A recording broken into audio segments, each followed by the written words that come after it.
Hello, friends. We are going to be talking about injuries in our practice. And this is something that requires a lot of back and forth and conversation and Q&A. But I just want to get started here that when we talk about injuries, it's got a specific section to it. But really what we're talking about is something that's so pervasive in all of the content. So when we look at anatomy, we don't want to say like, well, we're learning anatomy to prevent injuries. We're learning anatomy for a lot more reasons than that. But as we learn anatomy, we should keep as part of our focus that injuries is a big part of that.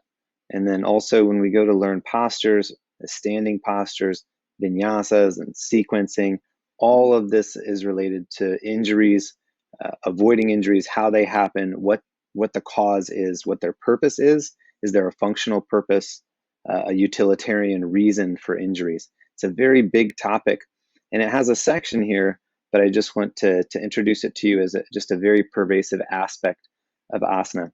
Now, so one of the elephant in the rooms is that people that practice asana exclusively, or they have a practice that's uh, sort of biased towards asana, a hatha yoga practice, or people that practice Ashtanga Vinyasa yoga, as I do, this is a lot of stress on the body.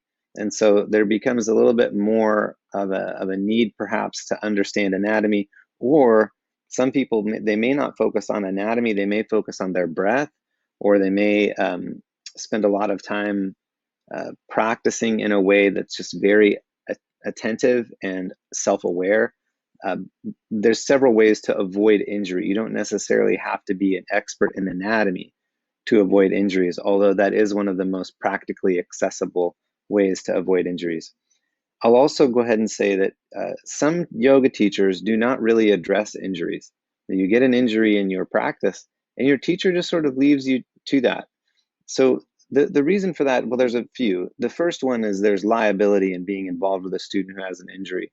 So if you're a yoga teacher, somebody gets injured in your class, there's at least the threat or the concern that, well, this student might sue me or something, or otherwise blame me for it, and then you end up with a bad Yelp review or something like that. But the reason why we would leave a student when they have an injury, number one, is because when a student is injured, it's a very personal thing. So you can get on top of them and stand in front of them and talk to them about their injury all you want. But a lot of the time you're just going to piss them off because they are probably going to be the ones who really understand that injury. And in a way, that injury is asking them to maybe slow down, maybe be a little bit more introspective, maybe just take a little bit more time. Those are just suggestions. But my point is that injuries are a very personal thing.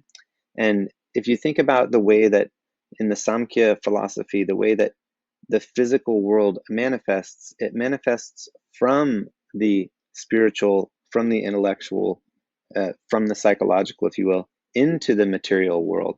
So there is a little bit of a theory that's very justified that if a person is practicing yoga and they're working through these pieces of themselves that are perhaps buried within or they haven't manifested, well, the last stage of that is that they're going to manifest physically. And so sometimes injuries just happen. Some people may not like that. I'm not saying injuries are good. I certainly don't like them, but they are a part of life for a lot of people.